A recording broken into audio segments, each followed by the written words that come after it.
ocasión vamos ya a retomar el capítulo 4 de este texto de Charles Taylor y Jocelyn McClure, de laicidad y libertad de conciencia. Y este cuarto capítulo, que es el penúltimo, lo titulan La esfera pública y la esfera privada, que es, digamos, como el otro aspecto que hay que tomar en cuenta.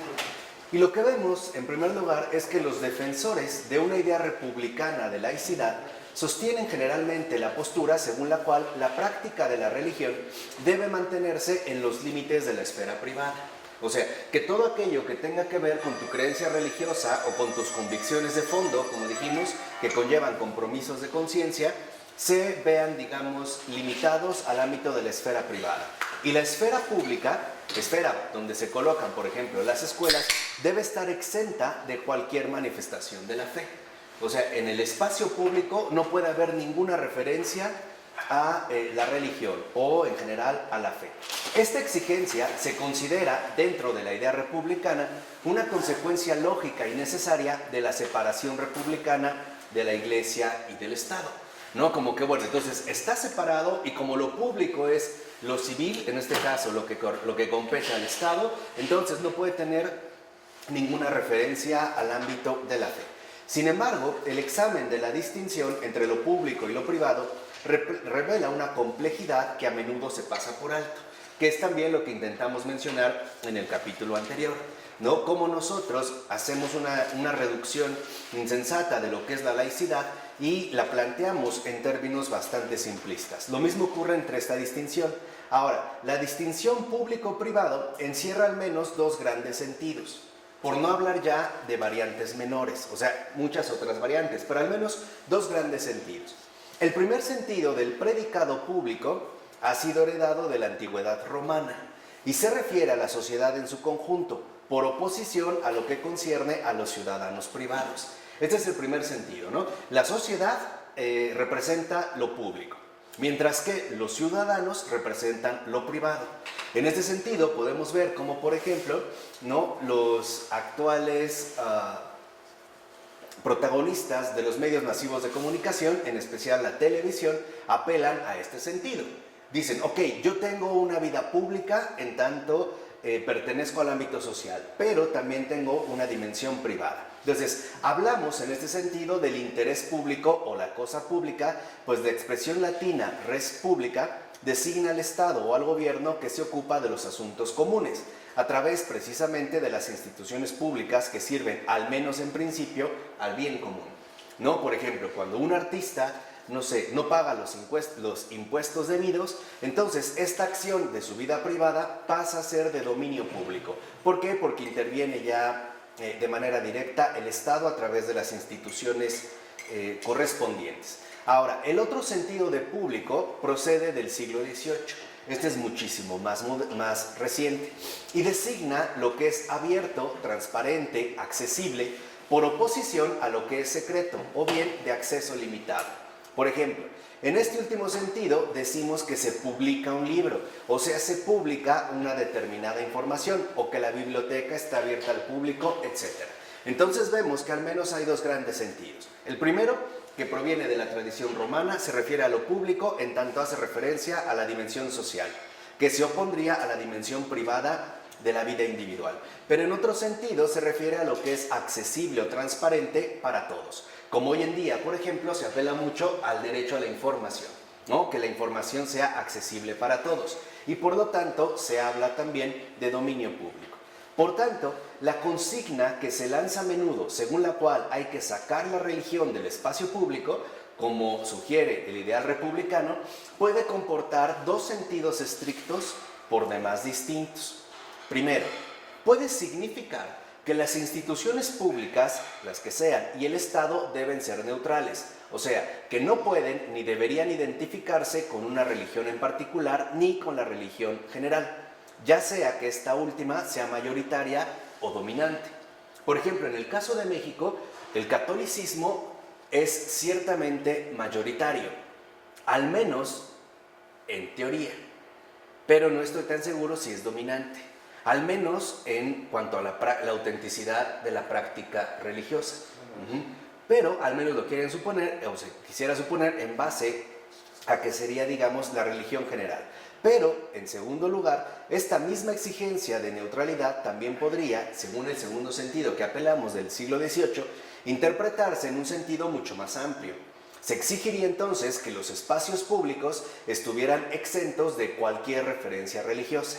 Desde esta perspectiva, se podría llegar a prohibir el uso de símbolos religiosos visibles en la esfera pública, como ocurrió en Turquía tras la Primera Guerra Mundial con el régimen Atatürk. O sea, aquí vemos que en realidad esta distinción entre lo público y lo privado, que tiene que ver con la laicidad, maneja o comporta dos sentidos distintos. De tal forma que entonces estos dos sentidos del término público se entremezclan a menudo en las intervenciones a favor de la laicidad. O sea, por un lado, tal parece que el énfasis se pone en la exclusión de toda referencia a la vida religiosa, ¿no? Que quede confinada al ámbito de la vida privada. Pero por otro lado también se busca, apelando al segundo sentido, que ya que compete a una dimensión social, sea accesible a todos por igual, sin tomar, referencia de alguna religión en particular. Por ejemplo, los colegios públicos y las universidades son instituciones dependientes del Estado y por tanto no deberían identificarse con una religión concreta, ¿no? Que sería, digamos, ya en el segundo punto. Ok, si la escuela, que es lo que habíamos dicho la vez anterior, es dependiente del Estado y en este sentido se refiere a que es algo público, entonces no debería identificarse con una religión concreta. Más bien tendría que quedar denominada como una institución educativa, que de hecho hoy es la manera en la cual se suele definir. No obstante, podríamos responder que el uso del hijab por parte de una estudiante musulmana, que es el velo islámico corto o largo, según las épocas del año, es un acto individual que no compromete a la institución y que no lo hace por ello más confesional o aconfesional de lo que era antes. O sea, el hecho de que incluso, por ejemplo, estas instituciones públicas escolares sean dependientes del Estado, no significa que se debe prohibir a un estudiante portar algún tipo de símbolo religioso visible, que de hecho, digamos, lo exige su propia práctica. Sin embargo, los partidarios de una ley enteramente republicana responden aduciendo la necesidad de que los espacios públicos de la República, sean los que sean, estén exentos de cualquier identidad religiosa, pasando entonces del primero de los sentidos mencionados al segundo. O sea, pasan entonces de suponer que ya no se trata de algo privado, sino de un espacio público, de un nivel público donde nadie entonces podría, hacer referencia a su propia creencia religiosa. Aquí habría un problema muy especial, porque, por ejemplo, estos espacios públicos, sean los que sean, no se limitan a las instituciones educativas, también estarían los parques. Entonces, si yo voy a un parque, por ejemplo, de acuerdo a esta postura republicana, no tendría que usar ningún tipo de símbolo que hiciera referencia a mi creencia religiosa. Tendría también que omitirlo, puesto que si pasamos del primero de los sentidos al segundo, mi vida privada no puede ser exhibida en público. ¿De acuerdo? Este, sería como el planteamiento. Ahora, la escuela y la universidad son efectivamente espacios públicos, donde los individuos se encuentran e interactúan. ¿Cómo distinguir entonces la aplicación de cada uno de los sentidos de público si la prohibición de símbolos religiosos visibles recurre a los dos sentidos de manera simultánea? O sea, si por decirlo así, están haciendo trampa. Este enredo suele hacernos perder de vista que hay una diferencia importante entre permitir el uso de un símbolo religioso en el ámbito público, como sería el caso de la escuela pública, y por otra parte, favorecer una determinada religión por mediación del poder público. Aquí está, una de las claves fundamentales para poder entender en estos tiempos la distinción entre lo privado y lo público. Que se permita a alguien usar algún tipo de símbolo religioso visible no significa que con eso se busca favorecer una determinada religión. O sea, en una escuela, por ejemplo, se podría permitir que un profesor utilizara un crucifijo. Esto no significa que la escuela está favoreciendo, por ejemplo, una determinada religión. Vamos a suponer la católica. O que permita que una estudiante porte el hijab no significa que está favoreciendo, en este caso, el islam. Simplemente estaría respetando, en este caso, el derecho individual de este estudiante. No se trataría de dos ámbitos distintos. Según la idea liberal pluralista, la exigencia de neutralidad, y esto es lo fundamental, se dirige a las instituciones, no a los individuos. O sea, la neutralidad tiene que aplicarse a las instituciones, pero no a los individuos. Y este es el gran error que hoy en día se comete. Por ejemplo, si una escuela, en efecto, se declara como una institución pública, es la escuela como institución la que debe permanecer neutra. Pero esta neutralidad no se puede aplicar de la misma manera a los individuos, tal y como hoy en día se está llevando a cabo.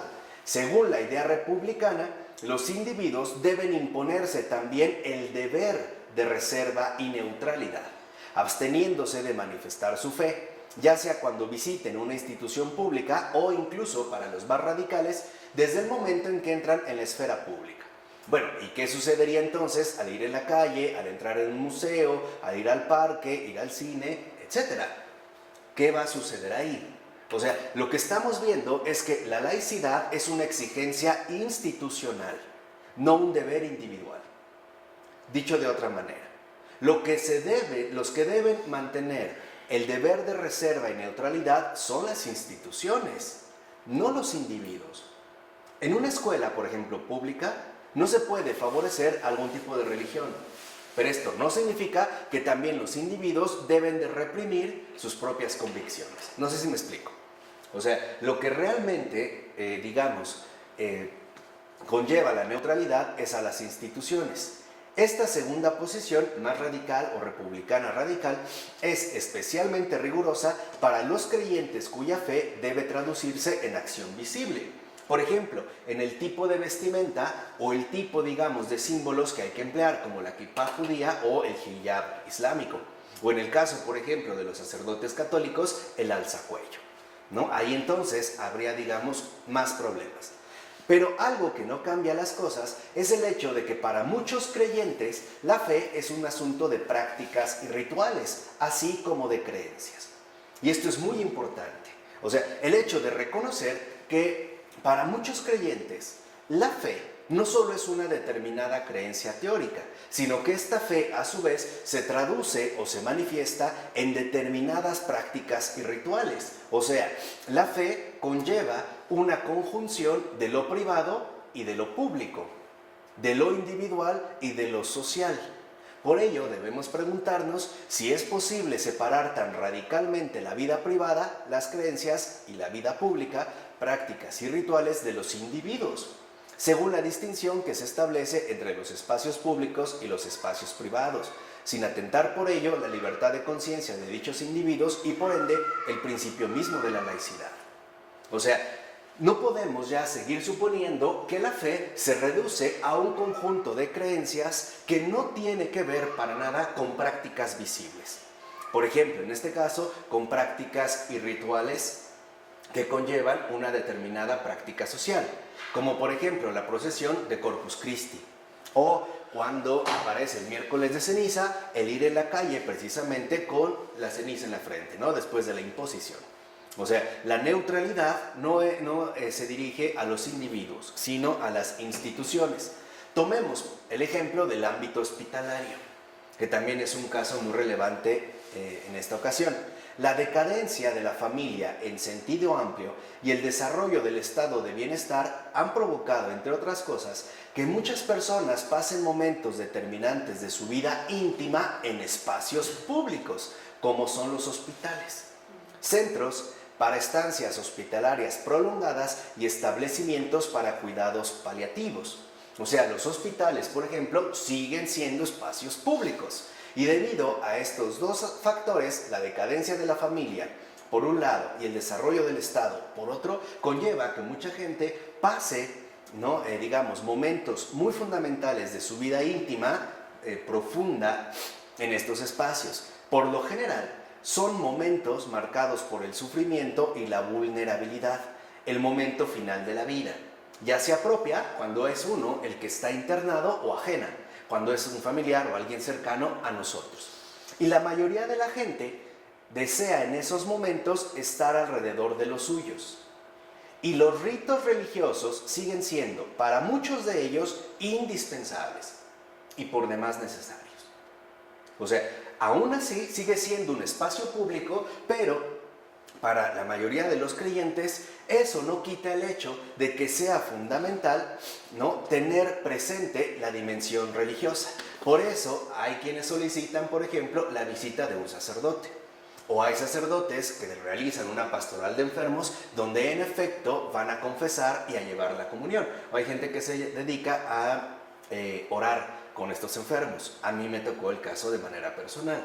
Y no obstante, en ese caso, no voy a mencionar el hospital, pero se canceló este tipo de asistencia apelando a que era una institución pública y que por lo tanto no debía de ninguna manera permitir, y ahí vemos la confusión entre permitir y favorecer, no debía permitirse la entrada a ningún tipo de ámbito religioso.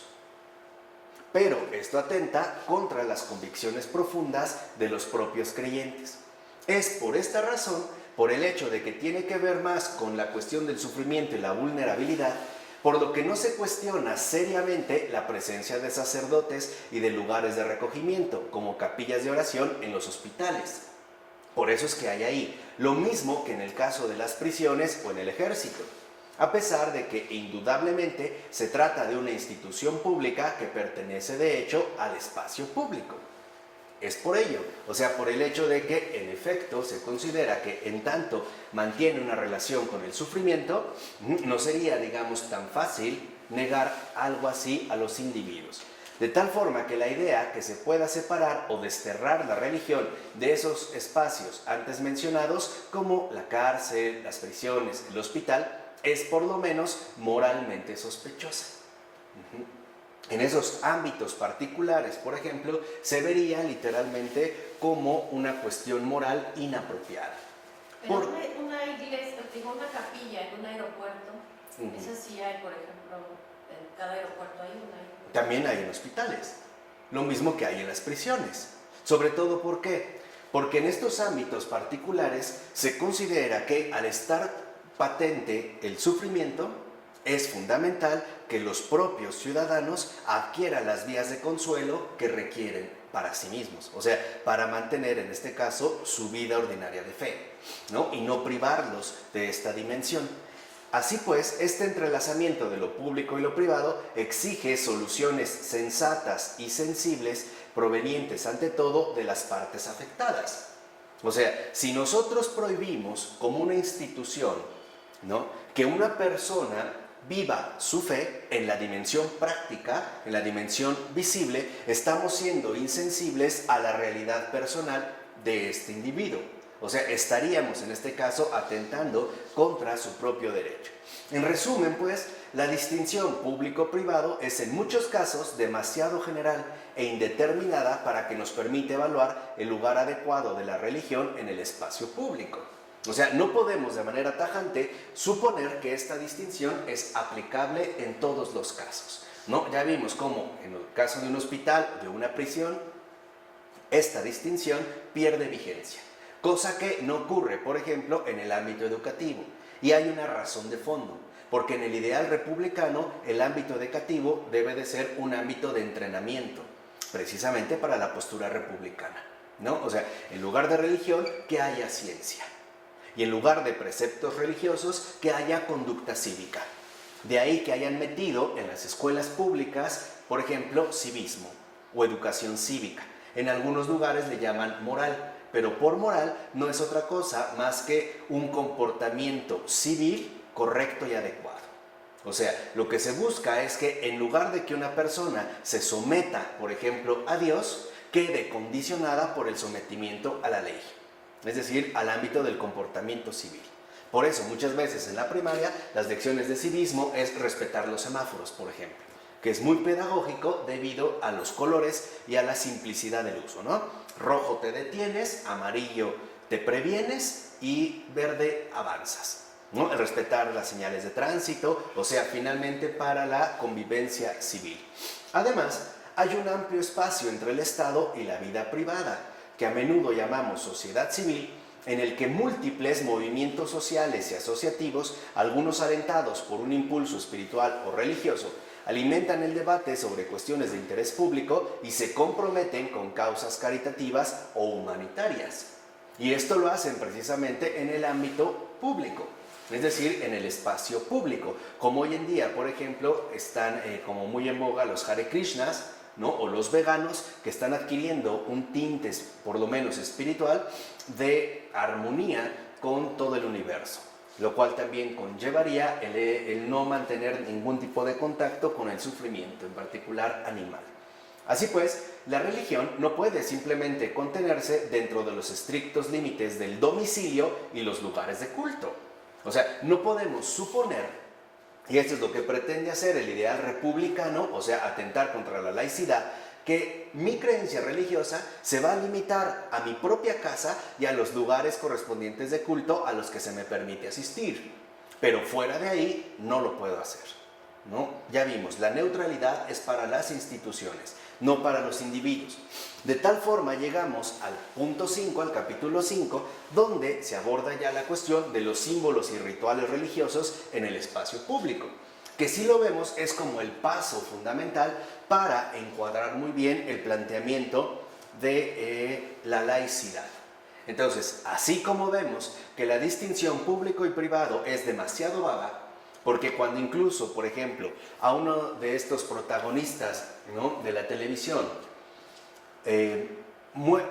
muestran algo de su vida privada y él dice, es que tengo una vida privada, nosotros decimos, bueno, pero es una figura pública. O sea, finalmente él está destinado como una figura pública y por lo tanto carecería precisamente de privacidad. Esto, digamos, la indeterminación clara entre lo público y lo privado es lo que ha generado los problemas con respecto a los paparazzis, ¿no? ¿En qué medida puede uno de estos seres televisivos afirmar que posee una vida privada? Y también sería el control, quisieran controlar hasta lo que se dice en el púlpito, ¿no? Sí, claro. O sea, aunque sea el espacio de culto cerrado, o sea, si tú te fijas cada semana, el arzobispo dijo tal cosa, está viendo por dónde... Claro, y se les ha dicho, ¿no?, por ejemplo, que no hablen de política. ¿Por qué apelan a esta confusión? O sea, suponen que la separación del Estado y la religión involucra entonces también una separación clara de todos los ámbitos. Entonces, ok, si tú vas, no sé, a misa y escuchas un sermón, en ese sermón te tienen que hablar de cosas de fe, pero para nada de cosas de política. Para eso está el Estado, ¿no?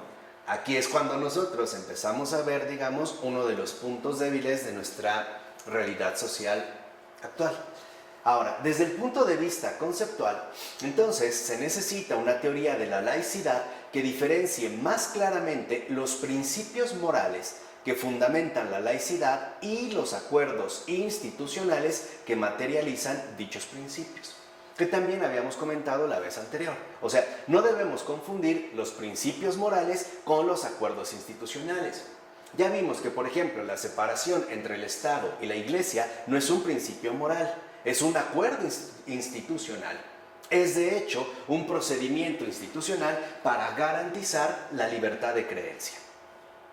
La distinción, entonces, entre los tipos de principios constitutivos de la laicidad nos permite ser conscientes de que algunas políticas nos desvían del logro de los fines a favor de la defensa de los medios.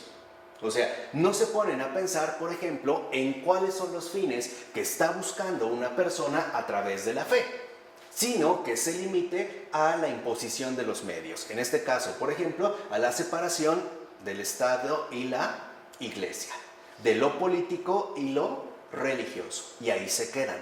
Pero nunca se plantean con seriedad el por qué esta separación. Y ya lo vimos, es un procedimiento institucional para garantizar la libertad de conciencia de todos los individuos. Entonces, el objetivo de una visión liberal y pluralista de la laicidad es ayudarnos a solucionar los conflictos éticos y políticos asociados a la adecuación de la diversidad moral y religiosa de las sociedades contemporáneas. Esto es fundamental porque, como espero, más adelante lo veremos en el libro de Charles Taylor, La Era Secular, tiene que ver también con nuestra propia experiencia contemporánea de fe. Ujú. Aquí es como muy complejo esta cuestión, pero voy a tratar de dar algunos rasgos centrales. El primero de ellos, y el más llamativo, es que por muy creyentes que seamos, por muy convencidos que estemos de nuestra realidad de fe, no por ello podemos anular la diversidad moral y religiosa que hoy en día está vigente.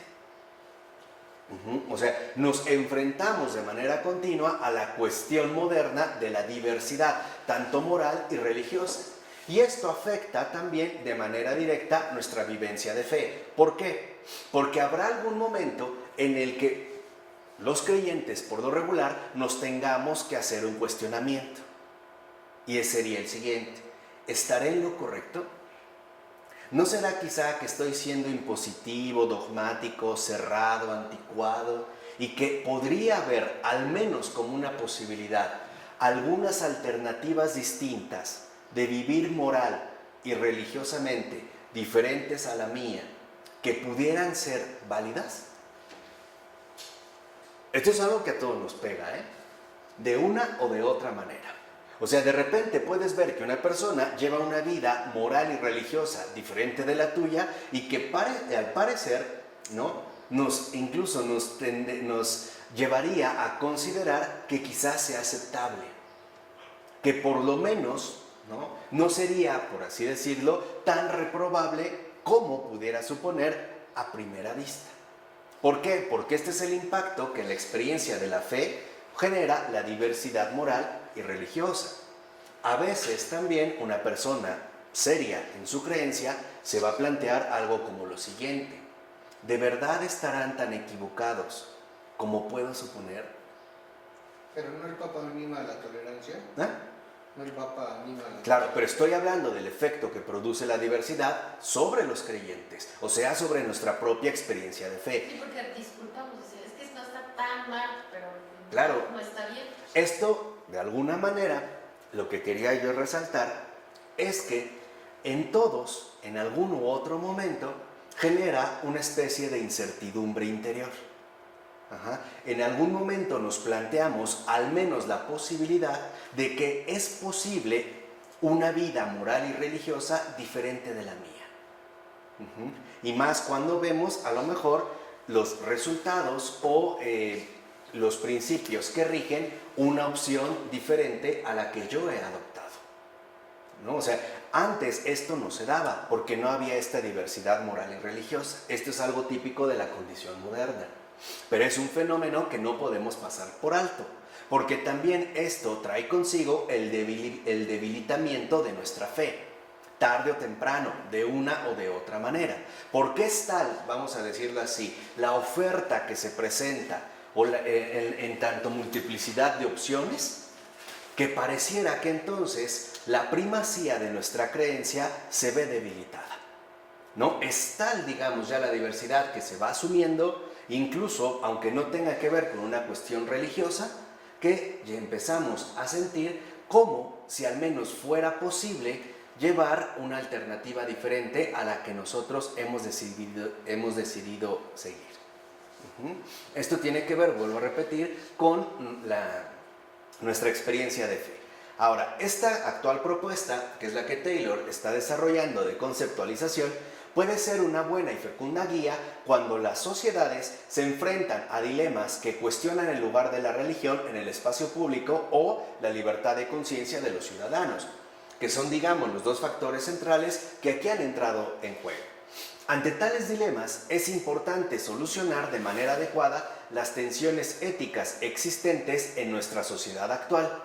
Dicho sea de paso, estas tensiones éticas existentes en nuestra sociedad actual provienen ante todo de un resorte que ha dado mucho impulso al desarrollo social de estos tiempos, y es el relativismo. El suponer que cada uno está lo suficientemente capacitado para vivir como se le dé la gana. Vivir según su propio criterio, o podemos decirlo en términos más propios. Esto proviene de la invención moderna de la autonomía moral. La autonomía moral que se traduce en algo muy sencillo: yo decido por mí mismo. Yo tomo las decisiones fundamentales con respecto a lo que quiero y a lo que no quiero. Y por lo tanto, nadie puede intervenir, por eso soy autónomo, en la valorización de mi perspectiva, ya sea para lo bueno, ya sea en este caso también para lo malo. Este es, vuelvo a repetir, uno de los resortes actuales en los cuales se basan las actuales tensiones éticas y que nos lleva a plantearnos dilemas que muchas veces no sabemos bien cómo afrontar o bien cómo resolver, ¿no? Cómo, en este caso, poder solucionar. Y esto nos permitirá adquirir criterios que nos ayuden a formar un tipo de consideración más apropiada y pertinente, que de hecho es lo que hoy en día requerimos. O sea, un tipo de consideración mucho más apropiado y pertinente que depende, en último término, de nuestros criterios valorativos y por lo tanto también de nuestros criterios de valorización con respecto a nuestra realidad actual. El Papa Francisco es un ejemplo claro de estos criterios adecuados para nuestra realidad presente. Si lo ven, por ejemplo, el Papa Francisco está sugiriéndonos un tipo de consideración y por lo tanto de acercamiento más apropiado y pertinente sin por ello perder el fortalecimiento de nuestra propia fe. No se trata de ser partidario del relativismo, se trata de reconocer la situación en la cual vivimos, o como a mí me gusta decirlo, de estar a la altura de los tiempos. Entonces, en el Papa Francisco, por ejemplo, lo mismo que los santos contemporáneos, entre los cuales quizá destaca Teresa de Calcuta, entre muchos otros como Pier Giorgio Frassati o San José Muscati, etc., lo que vemos es que más que cuestiones dogmáticas o teóricas, planteamientos teóricos, y eso es algo que quizá nos ha pasado por alto, lo que nos están ofreciendo realmente son criterios. Por ejemplo, Teresa de Calcuta, lo sabemos bien, no escribió básicamente ni un libro, no tiene ni un libro escrito, como un texto sistemáticamente elaborado. Básicamente lo que se conservan de ella son algunas intervenciones que dio, públicas o conversaciones privadas, o algunas frases o sugerencias que iba dando en este caso a sus hijos e hijas, es decir, a cualquiera de nosotros. Pero lo que sí nos ofrece de manera peculiar es un criterio, no una definición teórica. Por ejemplo, para Teresa de Calcuta, el criterio fundamental de la vida católica es el auxilio al más pobre de entre los pobres, que no se refiere o se limita solamente a la cuestión material, sino aquel que tiene un sufrimiento profundo, sea por las razones que sea. Y además, y ese es el criterio, no dando preferencia a esta atención al hecho de si es o no creyente. O sea, partiendo de un principio fundamental que en efecto mantiene la laicidad, y es el principio de la dignidad humana. Lo voy a tratar de caricaturizar un poco para que quede muy claro a lo que me refiero. Teresa de Calcuta no consolaba a una persona, digamos, solo después de hacerle preguntas acerca del catecismo. Ni siquiera le preguntaba si estaba bautizada o no, si se confesaba, si creía en Dios. Esto para ella en este momento era irrelevante. ¿Por qué? Porque los criterios de aplicación resultan muchísimo más apropiados y pertinentes en nuestra sociedad actual. O sea, debemos entender, nos debe de quedar muy claro, vuelvo a insistir, que los santos contemporáneos, y entre ellos el Papa Francisco, una de las cosas que nos están ofreciendo no son definiciones, son criterios. Y los criterios son guías que nos permiten vivir de una manera adecuada en nuestra sociedad actual. Uno de estos criterios, por ejemplo, que el Papa Francisco ha mencionado, y son muchos, pero que quizá más han sido como llamativos o destacados, no estoy seguro si sean los más importantes que nos ha dado, pero al menos sí quizá los más mencionados son, por ejemplo, cuando habla de el salir a las periferias de la existencia. Eso es un criterio. ¿Cuáles son las periferias de la existencia? El llegar a todas aquellas personas que nuestra sociedad actual simple y sencillamente no contempla, porque no encajan con los criterios modernos, por ejemplo, de desarrollo humano. Vamos a suponer, era un poco también lo que nos anunciaba Bauman, con toda esta cantidad de desechos humanos que día con día se producen en base a las exigencias de la productividad moderna. Entonces, cuando el Papa Francisco dice hay que ir a las periferias de la existencia, lo que nos está dando es un criterio, no es una definición, es un criterio. ¿Por qué? Porque este criterio es apropiado y pertinente para poder mejorar o contribuir al bienestar de nuestra sociedad actual. El segundo caso sería cuando él habla de que el pastor debe tener olor de oveja, debe oler a las ovejas. Esto también es un criterio, no es una definición.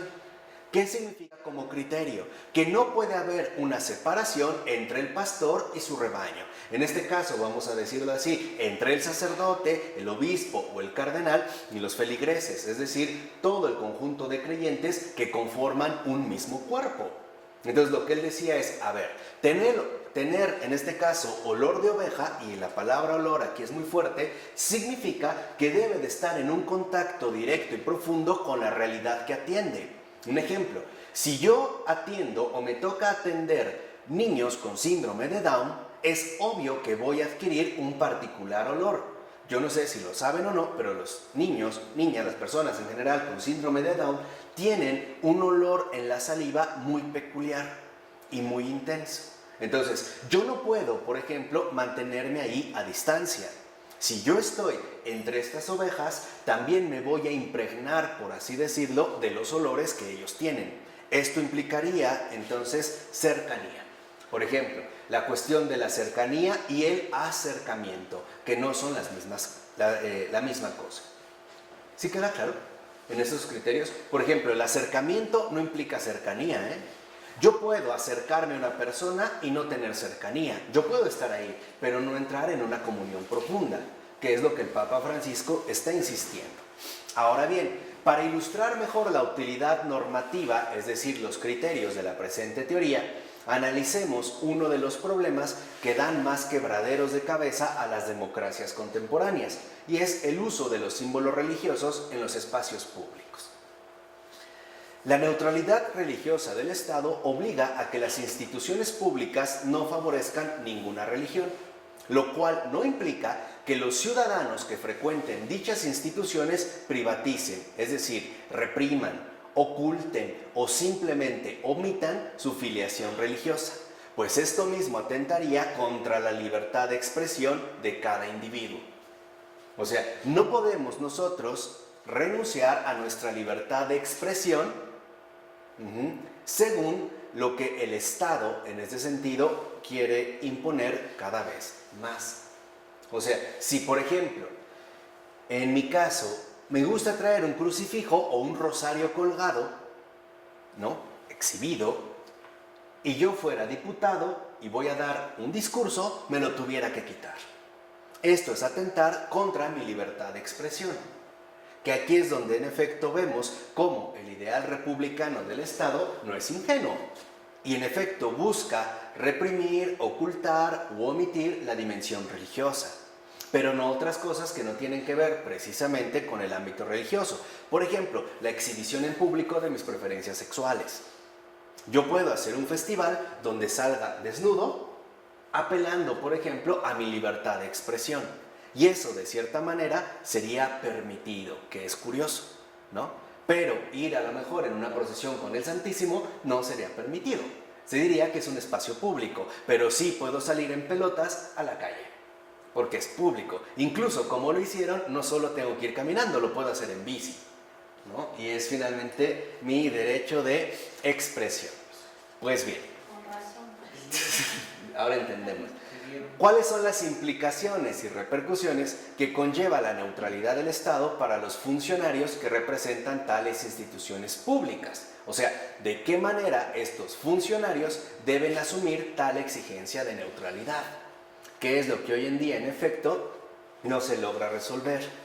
Esta cuestión no supone ningún tipo de desafío para los conceptos republicanos de laicidad, según los cuales es por demás evidente que los empleados del Estado o bien los empleados de cualquier institución pública no pueden demostrar sus convicciones religiosas durante el ejercicio de sus respectivas funciones. O sea, se tienen que reprimir. tienen que reprimir su derecho de expresión. Así, por ejemplo, tanto en Francia como en Turquía, e igualmente en México, se considera que el principio de laicidad justifica la prohibición del uso de símbolos religiosos visibles por parte de los funcionarios del Estado. ¿Qué es lo que nosotros hemos visto? Por ejemplo, en el caso de México, las críticas que suscita que un presidente vaya al Vaticano y a lo mejor no solo eso, bese la mano del Papa o pida su bendición, o portar algún tipo de símbolo religioso, en este caso, visible.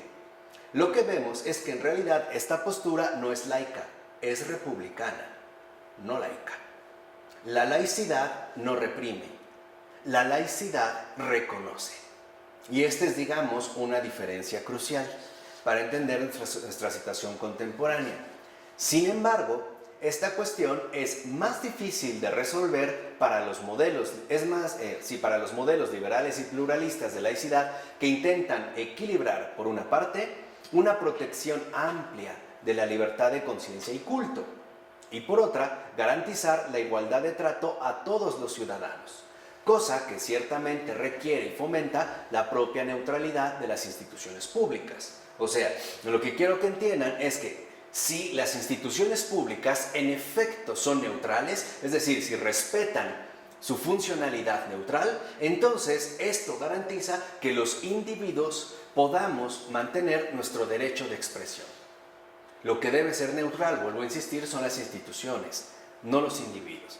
La razón que se invoca con mayor frecuencia para prohibir que los funcionarios del Estado lleven símbolos religiosos visibles, fíjense, es que representan al Estado y por tanto deben asumir los valores que éste promueve. Ahora, ¿cuáles serían los valores que el Estado moderno promueve? Antivalores. Pero él es el representante. Entonces, no podría, digamos, exponer valores distintos a los que el Estado, en este caso, defiende. O, en este caso, a los que el Estado precisamente estipula. Y como el Estado es teóricamente neutral respecto a las distintas filiaciones religiosas de sus ciudadanos, sus respectivos representantes deben ser ejemplo de dicha neutralidad. O sea, el argumento que se da republicano es que una figura pública debe de representar, o es el representante del Estado, y por lo tanto debe quedar sometido a la filiación estatal. Y cualquier otra convicción que tenga se remitirá al ámbito privado de su vida. O sea, que crea está bien, pero que no lo manifieste. Que no lo manifieste públicamente. ¿Por qué? Porque es, en este caso, nuestro representante. Ocurre un poco como pasa hoy en día con los representantes de ciertas empresas, ¿no? Sabemos que en efecto les ponen una vestimenta peculiar porque es el representante de esta empresa, ¿no? Lo mismo que ocurre, por ejemplo, con las hostes de las grandes marcas de cerveza o de equipo electrónico o de algunos autos que son como la imagen, ¿no? Aquello que en efecto nos representa. Entonces, a primera vista, ojo, esta postura parece razonable y legítima. Los ciudadanos como individuos son libres de mostrar su filiación religiosa tanto en la esfera privada como en la esfera pública, entendida en sentido amplio. Pero, como funcionarios del Estado, deben aceptar que encarnen o personifiquen la neutralidad de éste hacia las religiones, que es, digamos, como el argumento más usual que hoy en día se da. Volvemos a insistir en el sentido 1 de la distinción del término público a lo romano. Ok, privadamente yo tengo unas creencias, pero públicamente yo no estoy obligado a manifestarlas. ¿Por qué? Porque en este caso estoy adherido o personificando la neutralidad de mi compromiso estatal. Un empleado del Estado o un profesor de una escuela pública, por ejemplo, que lleve un símbolo religioso visible, podría dar la impresión de que sirve a su religión o a su iglesia antes que al Estado. O bien que existe un vínculo orgánico entre el Estado y su comunidad religiosa. Y aquí está el punto que en efecto se busca evitar. Y aquí por eso está subrayado. En realidad, cuando se apela a este argumento de que no puede manifestar algo distinto a los intereses del Estado, es porque se debe de conservar una obediencia total a la primacía del Estado. Esta es la cuestión. Si lo ven, aquí hay un paso sutil de la moral a lo político. Lo que en realidad se busca es que esta persona quede finalmente sometida al Estado y por lo tanto a la autoridad indiscutible del Estado. Que el individuo, por ejemplo, ¿no?, un empleado estatal, un profesor, se someta a los lineamientos del Estado y no manifieste que más bien sigue una autoridad distinta que la propia autoridad estatal. Por decirlo brevemente, esto se argumenta porque de fondo lo que se quiere promover es muy sencillo. La omnipotencia es civil, es el Estado el omnipotente. Y por lo tanto, si la persona, como representante del Estado, manifiesta visiblemente una autoridad distinta a la del Estado, sería poner en tela de juicio la omnipotencia del Estado mismo. ¿Sí me explico? O sea, un creyente, que sea un empleado del Estado, no puede, en tanto representante estatal, poner, digamos, en evidencia el poder del Estado con el poder de Dios. Porque no hay Dios, solo hay poder político. En este caso, Estado civil. Es por ello. Es esta la razón, es esta la razón de fondo. ¿Por qué? Porque para el Estado lo primero es el Estado. Y siempre será primero el Estado. Por eso esto lo han incluso transmitido a través de una forma sutil cuando nos dicen: nadie está por encima de la ley. O sea, nadie está por encima del Estado. El Estado es lo que está por encima de todos. O sea, todos nosotros estamos sometidos al Estado. Y por lo tanto, si estoy sometido al Estado, es porque estoy en obediencia total al Estado. Si yo opto por manifestar visiblemente mi sometimiento a una autoridad distinta, yo ya no sería, digamos, súbdito pleno de este poder estatal. Estaría manifestando que hay otro poder, que no es el poder del Estado. Es por ello que se busca anular esta presencia. Por tanto, una regla institucional y generalizada que prohíba el uso de símbolos religiosos visibles tal parece que permite evitar un conflicto de intereses por medio de dicha normatividad, al menos a primera vista. ¿No? Ya dijimos, lo que nos plantean a primera vista es que se busque respetar la normatividad para evitar un conflicto. Pero la pretensión de fondo no es esa. La pretensión de fondo es exhibir siempre la omnipotencia del Estado. Por ejemplo, como dijo Jacques Chirac en su respectivo discurso sobre la laicidad en 2003. Vean, o sea, lo reciente que es. Dice: debemos reafirmar con fuerza la neutralidad y la laicidad del servicio público, la de los funcionarios públicos al servicio de todos y del interés general, a quienes se impone la prohibición de mostrar sus propias creencias y opiniones. Y ese es un discurso, ¿no? Es una norma de nuestro derecho porque ningún ciudadano, en este caso francés, debe poder sospechar que un representante de la autoridad pública le está favoreciendo o perjudicando en función de sus propias convicciones personales. Aquí es donde está, digamos, la sutileza del planteamiento. Lo que en realidad se sugiere es que no puede representar algo distinto al propio Estado, cuando lo que en verdad se busca es que el Estado no aparezca como algo débil ante otro tipo de poder, sea en este caso el que sea. Se debe, digamos, de mantener a toda costa y por los medios que sean necesarios la supuesta omnipotencia del poder estatal. Por eso hoy en día, como yo les comenté, cuando este supuesto poder estatal omnipotente se está viendo cada vez más fragmentado e incluso, por qué no decirlo, ridiculizado, el Estado actual moderno, en las sociedades actuales, está recurriendo a estrategias peculiares de supuesto poder. Por ejemplo, como no pueden dirigirse directamente contra las cabezas grandes, por ejemplo, de la mafia organizada, ellos mismos se inventan sus microconflictos que solucionan para hacernos creer que en efecto todo está bajo control, cuando sabemos todos perfectamente bien que esto se ha salido de control desde hace mucho tiempo. Vamos a decirlo así.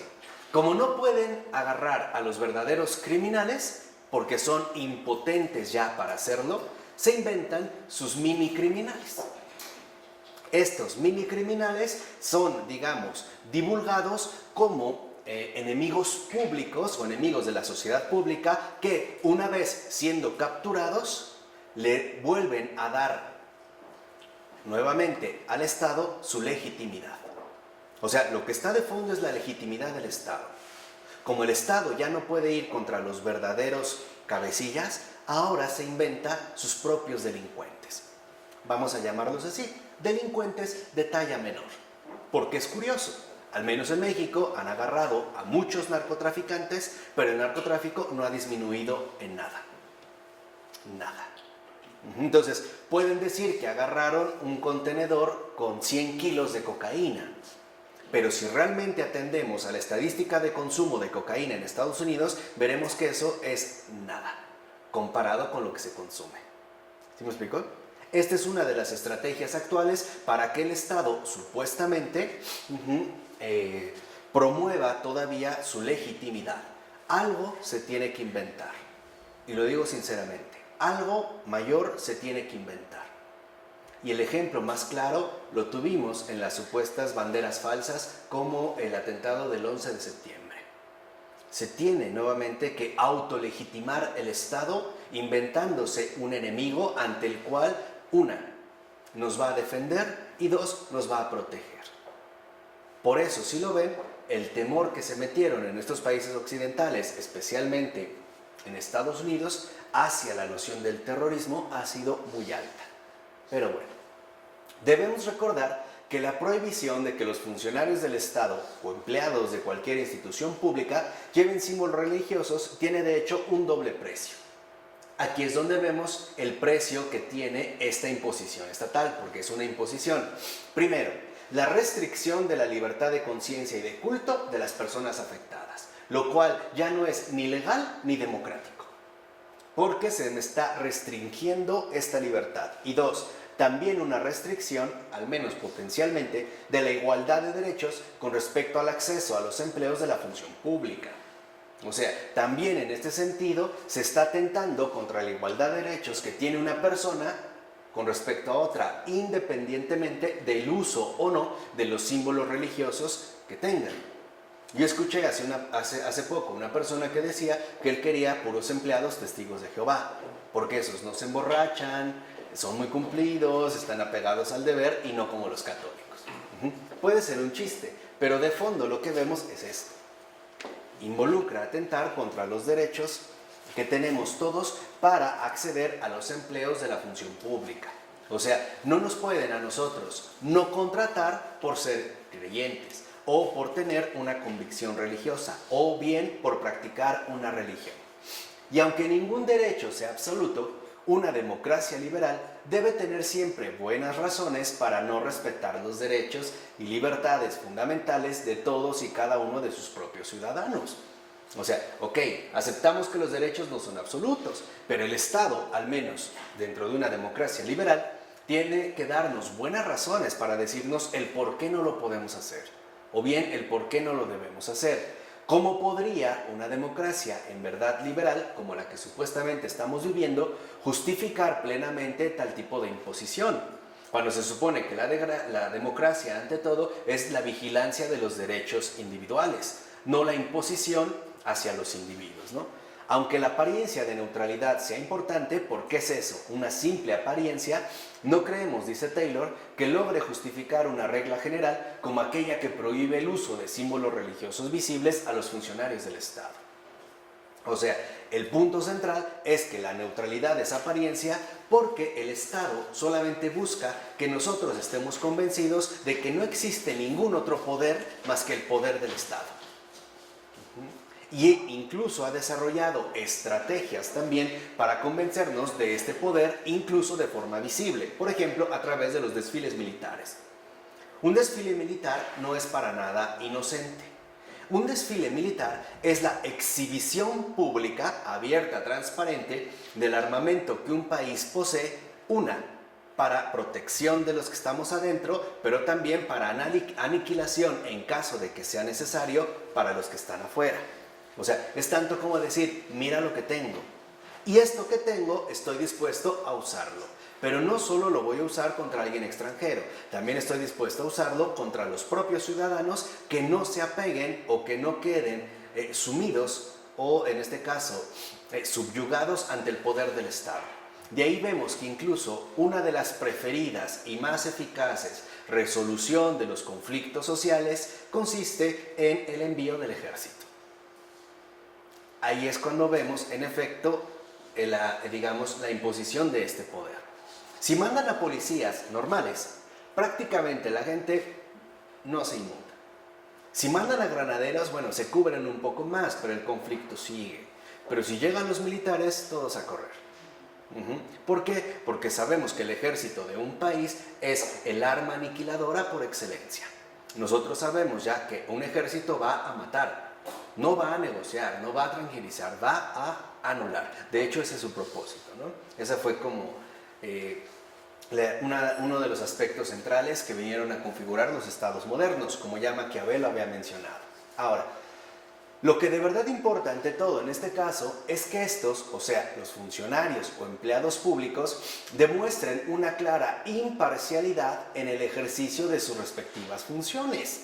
Esto es lo fundamental. O sea, no importa, lo central no es si yo soy creyente o no, si soy católico o no, si soy musulmán o no soy musulmán. Lo que importa es cómo desempeño mis funciones. Realmente, vamos a decirlo así, cómo es que llevo a cabo el ejercicio de las funciones que se me han encomendado. Entonces, un empleado del Estado, un empleado público, debe intentar cumplir la misión que ha encomendado el legislador a la institución, sea la que sea, a la cual sirve. O sea, lo que debemos suponer, y esto es algo que menciona más bien Charles Taylor, es que es un error suponer que porque una persona es creyente es inepta laboralmente. O que porque una persona es creyente no es confiable para la función que se le va a encomendar. Lo que dice aquí Taylor es no. Sus propios actos, en tanto empleados públicos del Estado, etcétera, trabajadores en general, no deben serle dictados por su fe ni por sus creencias filosóficas. Esto es distinto, sino por la voluntad de realizar las funciones correspondientes al puesto que ocupa, independientemente del uso de símbolos religiosos. O sea, el hecho de que se usen símbolos religiosos visibles no significa que esto tiene que afectar de manera directa mi desempeño laboral. Esto tendría que ver más bien con una voluntad decidida a hacer bien mi trabajo. Esto no es algo que tenga que ver con el hecho de usar o no algún símbolo religioso visible, salvo en ciertos casos peculiares. Por ejemplo, quizá tratándose de un musulmán, la cuestión sea distinta, porque tienen horarios precisos para hacer una oración. Entonces, esto involucraría que si, por ejemplo, yo estoy trabajando en algo peculiar, por ejemplo, el manejo de una máquina en una cierta producción, y llega el momento de la oración, yo tendría que suspender mi labor. ¿Para qué? Para que en ese momento, en efecto, yo pudiera realizar mi práctica religiosa. Este sería un caso, por ejemplo, para que vean las situaciones en las que nos encontramos. O bien incluso como católico, alguien que de repente, no sé, vamos a suponer, yo estoy dando clases, son las 12 del día, interrumpo la clase para rezar el Ángelus, que nosotros sabemos que es muy recomendable, pero no es algo obligatorio. O sea, aquí lo que está destacando Charles Taylor es que no podemos evaluar el desempeño laboral de una persona por su culto, es decir, por su fe. Su fe no tiene que intervenir directamente con su propio desempeño laboral. Dice Taylor, ¿por qué hay que pensar entonces que la persona que lleva un símbolo religioso visible, sea el que sea, como el hijab, una cruz, un rosario, etc., es menos susceptible de demostrar su imparcialidad, profesionalidad y lealtad hacia la institución que otra persona que no lo lleve? O sea, ¿por qué suponemos, en pocas palabras, que una persona que lleva un símbolo religioso visible no es profesional, no es leal, no es imparcial? O sea, ¿con qué bases podemos afirmar algo así? dice Taylor, ¿por qué nos vamos a quedar limitados a las manifestaciones externas de la fe?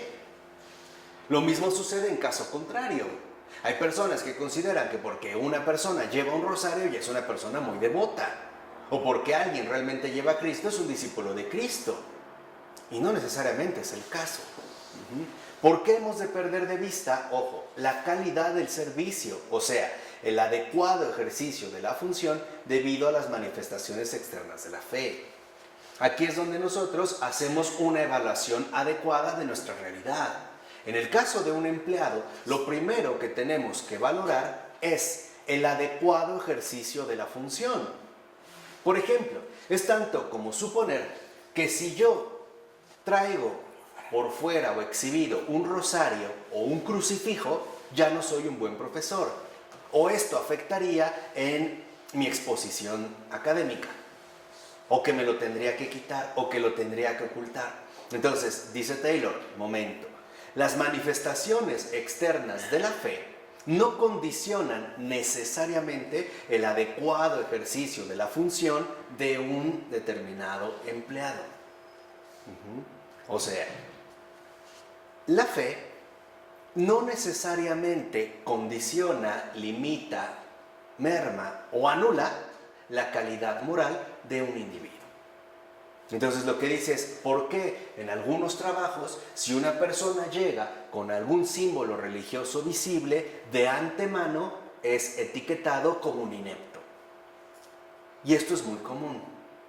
Si yo llegara a dar clases al colegio donde estoy, que es público, y llevara un crucifijo como el de Rafael por fuera, de antemano, yo estoy casi seguro que a la segunda clase la mitad de los alumnos ya no entrarían. Ya no. Esto tiene que ver con el mal planteamiento que se está haciendo de la cuestión de la laicidad. O sea, el hecho de que vieran que yo portara un símbolo religioso visible sería ya una señal inequívoca de que yo sería un retrógrada, un inepto, un estúpido, un verdadero imbécil. ¿Sí? Y esto es bastante frecuente, mucho más frecuente de lo que podemos suponer. Entonces, simplemente, dice Taylor, no alcanzamos a comprender por qué habría que pensar a priori, o sea, de antemano, que los que muestran su filiación religiosa de manera ostensible sean menos aptos o capaces para diferenciar las exigencias que comporta el respectivo ejercicio de función laboral que aquellos que no la exteriorizan, por las razones que sea. Por ejemplo, como el miedo a ser incomodados o criticados por los demás, por vergüenza de ser identificados como miembros de una comunidad religiosa, o bien porque carecen de una referencia existencial definida, sus convicciones de conciencia, o que lo hacen de manera menos visible, como los que portan una pequeña cruz o un crucifijo por debajo de sus ropas. Aquí es donde vemos, por ejemplo, en este caso llamativo, recuerdo a Santo Tomás Moro, que también me parece que es como un gran santo para estos tiempos. Santo Tomás Moro, ya lo sabemos, era el segundo hombre más importante de Inglaterra después del rey. ¿No? En este momento, como todavía hablamos de una Inglaterra católica, los símbolos religiosos visibles cristianos están a la vista de todos. Es algo público. Está precisamente entrelazado. No hay una división, como se llevó después en el desarrollo de la era secular. No obstante, por ejemplo, Tomás Moro era muy consciente de que algunas convicciones profundas de su fe involucraban ciertas prácticas peculiares que no tenían por qué quedar a la vista de todos. Por ejemplo, el uso de un cilicio. Entonces él decía, el cilicio siempre va por debajo de la ropa, no exhibiéndolo. ¿Por qué? Porque Tomás Moro reconocía que en efecto la función laboral que él desempeñaba no tenía por qué ser valorada a partir de sus propias convicciones religiosas. En ese sentido vemos cómo en efecto él podría traer un cilicio por debajo de sus ropas y no obstante desempeñar de manera perfectamente bien las labores que le competen. Tan es así que cuando en un primer momento Tomás Moro le pide la renuncia a Enrique VIII, Enrique no se la da. No se la da. ¿Por qué? Porque Enrique VIII valora no solo como una persona creyente a Tomás Moro, también la valora como una persona competente en el ámbito político. De ahí pues que haya sido el canciller de Inglaterra. Vuelvo a repetir, el segundo hombre más importante de ese país. ¿Por qué razón entonces denegar de antemano la presunción de imparcialidad a uno y concedérsela a otro? ¿No será más bien debido a ciertos prejuicios? Quizá republicanos, pero para nada democráticos, con respecto a las personas que manifiestan sus convicciones religiosas de manera visible. Y ese es otro punto central. Hoy en día, el ideal republicano, que ciertamente ha dominado nuestro desarrollo contemporáneo, ha también traído consigo un montón de prejuicios a los cuales seguimos apegados. Uno de ellos es el hecho de que una persona que es creyente es una persona menos apta para la sociedad, o en este caso para el ámbito de lo social, ¿no? Una persona creyente no es, digamos, etiquetada de la misma persona que uno creyente. Incluso tal parece que en gran medida hoy en día los no creyentes, incluso los ateos, son muchísimo más valorados que algún creyente, porque ya logró superar la superstición y la esclavitud de este gran fraude que se llama Dios, por no hablar ya de la iglesia. Serían, digamos, como los destacados. Ahora bien, asumimos, ojo, la misma actitud ante un musulmán, un judío, un hindú, un indígena o un cristiano y sus respectivas manifestaciones de fe. ¿Realmente tenemos la misma actitud ante todos? Yo diría que no. Yo diría que el acento se pone más hacia un cristiano. Parece ser como que el acento iría más marcado hacia allá. Dice, los funcionarios del Estado deben ser evaluados a la luz de sus actos, o sea, a la luz del ejercicio institucional que desempeñan, y no según el uso de símbolos religiosos que deban emplear, o que su propia práctica religiosa implique. Entonces, la cuestión es, 1. Estos empleados demuestran una real imparcialidad y profesionalidad en el ejercicio de sus funciones o no. O sea, ¿son buenos trabajadores en lo que hacen o no? Independientemente de los símbolos religiosos que lleven. ¿Interfieren sus respectivas creencias religiosas a la hora de formarse una opinión profesional? ¿Afecta de manera profesional su filiación religiosa a la hora de llevar a cabo su desempeño profesional? ¿Sí o no? De ser así, ¿de qué manera? Por eso les ponía el ejemplo de un caso musulmán. Si es un musulmán ortodoxo, sabemos que tiene que hacer ciertas oraciones en ciertos momentos del día. Probablemente esto traería un problema. Por ejemplo, si se trata de un cirujano que de repente está en una cirugía a corazón abierto y llega el momento de la oración. Ahí sí, podríamos valorar que su creencia religiosa sí interfiere con el desempeño profesional que ahí se espera. No podría dejar, digamos, la persona a corazón abierto en lo que él tiende, este tapete que usan, que tiene un nombre que ahorita no recuerdo, y dirigiéndose a la Meca. Ahí sí interferiría, ¿no? Ahí sí tendríamos criterios para evaluar cuál sería esta manera. Todo lo anterior no necesariamente apunta a limitar de forma sistemática la libertad de conciencia religiosa de los empleados del Estado, que es al parecer lo que se busca, limitación. Ya entendimos por qué. La limitación de mostrar que hay un poder alterno al poder del Estado. Es por ello que se busca esta limitación. Pero él dice, no necesariamente apunta a limitar. No limita, dice. No necesariamente apunta a limitar, o sea, en este sentido no significa que se tiene que anular por completo con las convicciones religiosas. Se podría evaluar en qué casos, por ejemplo, podría ser pertinente, como el caso del doctor que yo les manifesté. Ahí sí, por ejemplo, ¿no? En este caso, dice, de hecho, al dirigir nuestra atención hacia el ejercicio mismo de las funciones, se puede evaluar la neutralidad de los actos realizados, sin imponer a priori una limitación por lo menos criticable e inadecuada.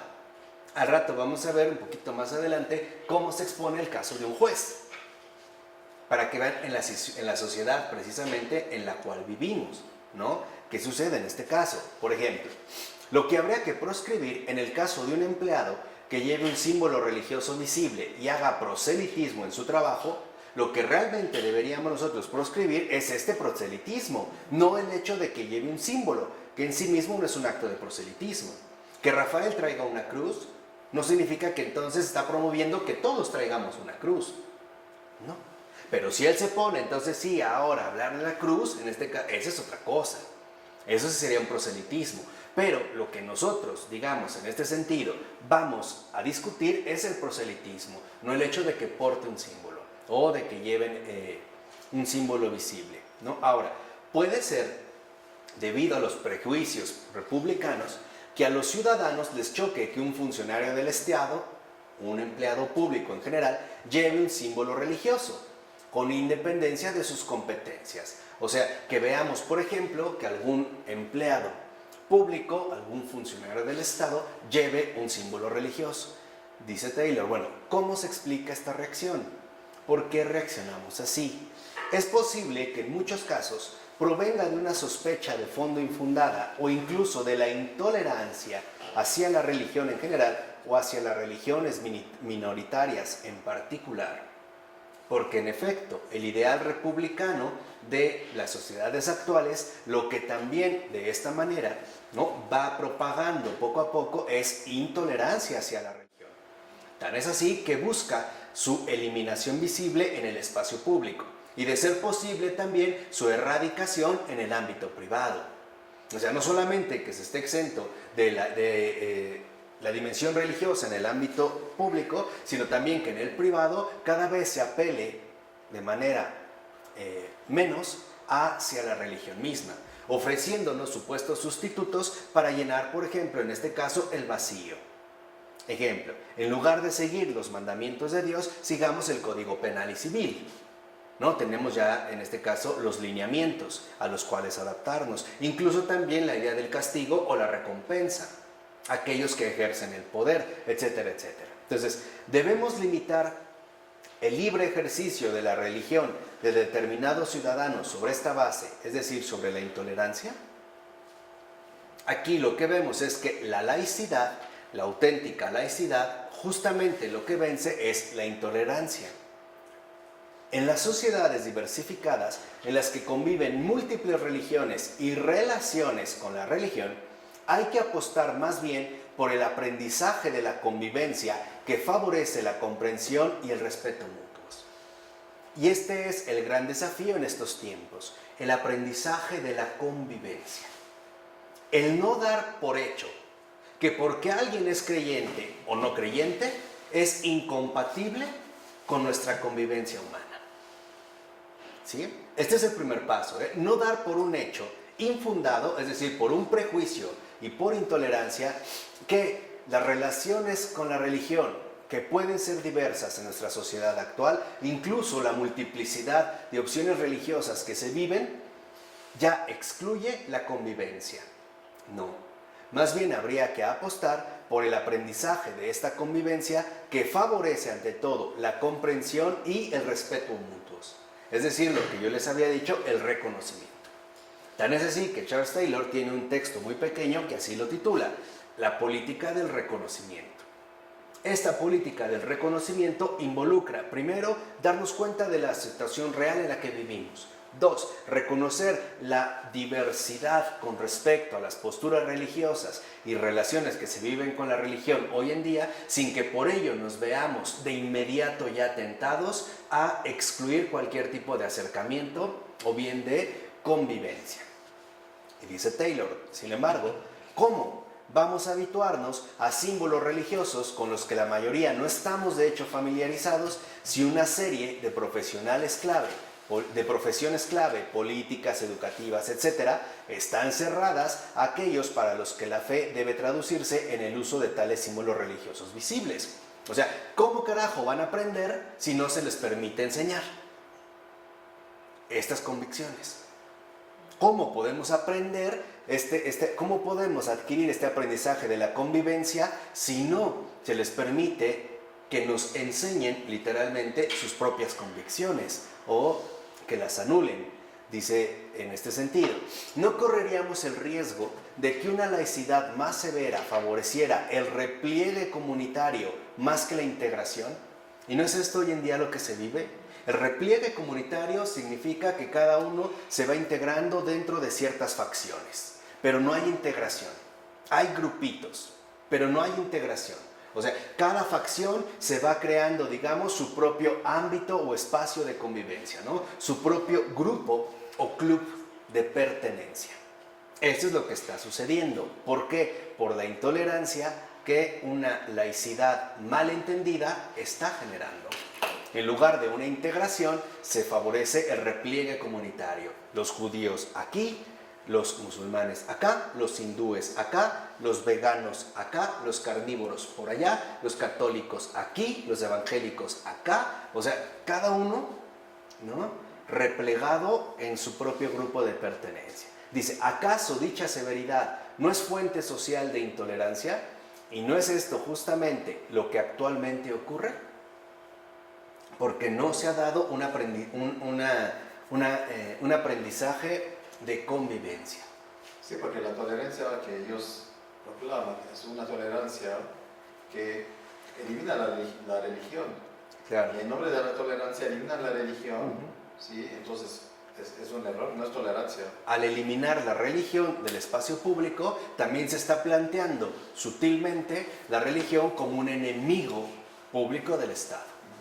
Entonces, las posturas que ahí se van a seguir, o mejor dicho, las consecuencias que esto va a acarrear, me parece que ya las conocemos. Ahora, dice Taylor, con nuestra postura no queremos decir que haya que aceptar que los funcionarios del Estado o empleados públicos lleven cualquier símbolo religioso. Entonces yo invento mi propia religión y llevo mi propio símbolo. A lo mejor una pluma de quetzal con semillas de cacao. No, dice, no. Esta postura implica más bien que no debería prohibirse de antemano su uso solo porque es religioso. Esto no. Porque lo que vemos es que en realidad en el Estado liberal lo que se promueve es una intolerancia hacia la religión y hacia todo lo que la religión implique. Lo vimos aquí con el gobierno de Plutarco Elías Calles. Lo primero que mandó a hacer en las escuelas mexicanas es erradicar cualquier referencia religiosa cristiana, quitar los crucifijos, las imágenes, todo, erradicarlo de antemano y por lo tanto concentrarnos únicamente en las figuras que el Estado nos aporta. De ahí pues que no era raro hasta la fecha que si entramos a una institución pública aparece la foto del presidente o del gobernador o de no sé qué. O sea, hay una sustitución de lo religioso por lo político. Y hay inspectores que vigilan que se cumplan. Por supuesto. Incluso si hay un funcionario público que en su escritorio tiene a lo mejor una Virgen de Guadalupe, no sería nada raro que le digan que la quite o que la guarde. No le dicen que deje de creer, le dicen, en pocas palabras, que se someta al poder del Estado. Esta es, digamos, la tensión que en este sentido se va generando. Dice, no obstante, tal parece que otras razones podrían pretender justificar tal prohibición. O sea, aquí vamos a ver otras razones que los republicanos más recalcitrantes parecen dar. Dice, entramos aquí en el terreno de los límites a la libertad religiosa, ya que el uso de un símbolo religioso no debe impedir el cumplimiento profesional del cargo ocupado, como lo vimos hace un momento. Dice, por ejemplo, una profesora no podría vestirse con burka, que es la vestimenta religiosa musulmana, o niqab, es el velo que cubre el rostro de algunas mujeres musulmanas en clase, y desempeñar adecuadamente su labor docente de enseñanza. O sea, si llega una profesora, por ejemplo, musulmana, se tiene que quitar la burka, vestirse de civil, por eso ahí viene otra vez la palabra, ¿no? De civil para que dé su clase. Si tiene burka o si lleva niqab, entonces no puede desempeñar adecuadamente su labor docente de enseñanza. Fíjense, ese es uno de los argumentos que hoy en día se da. Dice, por una parte, se afirma, la enseñanza pasa necesariamente por la comunicación. Y el hecho de taparse el rostro e incluso el cuerpo excluye la comunicación no verbal. O sea, los republicanos van a decir, es que ahí se está estableciendo una separación. No hay una comunicación total. Por otra parte, una de las misiones del profesor, siguen diciendo los de esta postura, es contribuir al desarrollo de la sociabilidad de los alumnos. Pero como esta está cubierta, pues es insociable, ¿no? Va en contra. Entonces, parece lógico pensar que el uso del velo integral, la burka, instaura una distancia excesiva entre la profesora y sus alumnos. O sea, en resumen, se pueden invocar, como también se hace, motivos pedagógicos para justificar la prohibición de que las profesoras lleven burka o niqab. No dirían, es que esto no es pedagógico, no permite, digamos, una adecuada labor de enseñanza. Pero el hijab, la vestimenta corporal, no impide ni la comunicación ni la socialización. Porque en el ámbito pedagógico, lo que ante todo, digamos, interviene es el factor dialógico. O sea, todo aquello que está involucrado con el respectivo diálogo que se da a través de la enseñanza. No obstante, por ejemplo, algunos sostienen que los alumnos del primer ciclo de primaria, los más pequeñitos, no han adquirido aún la autonomía necesaria para comprender que no tienen que adoptar la religión de su profesora, que de hecho ocupa una posición de autoridad. O sea, que sería, en pocas palabras, una mala influencia. Dice Taylor, este argumento es serio y merecería una reflexión atenta con ayuda de las investigaciones realizadas acerca de las fases del desarrollo cognitivo de los niños. O sea, ¿qué tanto influye como figura de autoridad, ¿no?, la profesión religiosa de esta profesora? En contrapartida, habría que tener en consideración también que los jóvenes que están expuestos desde temprana edad a la diversidad que van encontrando fuera del colegio, podrán desmitificar más fácilmente las diferencias y por tanto serán menos proclives a considerarlas como una amenaza. O sea, si desde niños aprenden que hay una diversidad que en efecto hoy está muy vigente, podrían, en este sentido, erradicar la supuesta amenaza que conlleva esta diferencia y aprenderían a convivir desde pequeños unos con otros, que sería lo que habíamos mencionado, esta enseñanza de la convivencia. Entonces, para convivir felizmente en una sociedad diversificada, como en la que vivimos, hay que aprender lo antes posible que las diferencias identitarias son normales. Este es el primer paso para este aprendizaje de la convivencia. Las diferencias identitarias son normales, no son anormales. Que una persona tenga una identidad diferente a la mía es lo normal en una sociedad diversificada. No es anómalo, es normal. Esto sería, dice Taylor, un tipo de enseñanza-aprendizaje por demás importante y necesario en la actualidad, que es lo que requerimos. Por ejemplo, hoy vemos también cómo se busca una exclusión para no reconocer la posibilidad de alternativas religiosas. En las escuelas, por ejemplo, difícilmente se lleva una clase de religión. Con ello no estoy diciendo una clase de catecismo. Estoy diciendo una clase de religión donde se muestre que otros grupos humanos, otros grupos identitarios distintos a nosotros, profesan y llevan una vida religiosa y moral distinta a la nuestra. Y en lugar de verlo como un enemigo o una amenaza, deberíamos de reconocerlo como una diferencia. Una diferencia que nos permite acercarnos con respeto y con reconocimiento. Es decir, de una forma adecuada para estos tiempos. Podemos decir asimismo que la apariencia de imparcialidad se impone especialmente en el caso de jueces, policías y funcionarios de prisiones, los cuales ostentan un poder de sanción ante personas en posición de vulnerabilidad y clara dependencia, como sería el caso del acusado, el detenido y el preso. ¿Qué pasa, por ejemplo, si de repente, no sé, una persona es encarcelada y el jefe de la prisión, vamos a suponer una persona palestina y el carcelero es un israelí? ¿Qué pasaría en ese caso? ¿Cómo va a oprimir? Y aquí es lo que dice, bueno, esto es lo que conlleva. O sea, finalmente, digamos, como el fomento del odio, ¿no? Digamos, como una promoción de la violencia. Dice, se puede convenir que estas situaciones son muy delicadas. El caso de los jueces, por ejemplo, quizás sea el más complejo y difícil de resolver, ya que las partes acusadas tienen que poder suponer imperativamente la imparcialidad del juez. El hecho de que, por ejemplo, a lo mejor yo no tolero a los católicos, no significa que por el hecho de que el acusado sea católico, yo no voy a respetar la imparcialidad. En este caso, la imparcialidad que mi puesto como juez conlleva.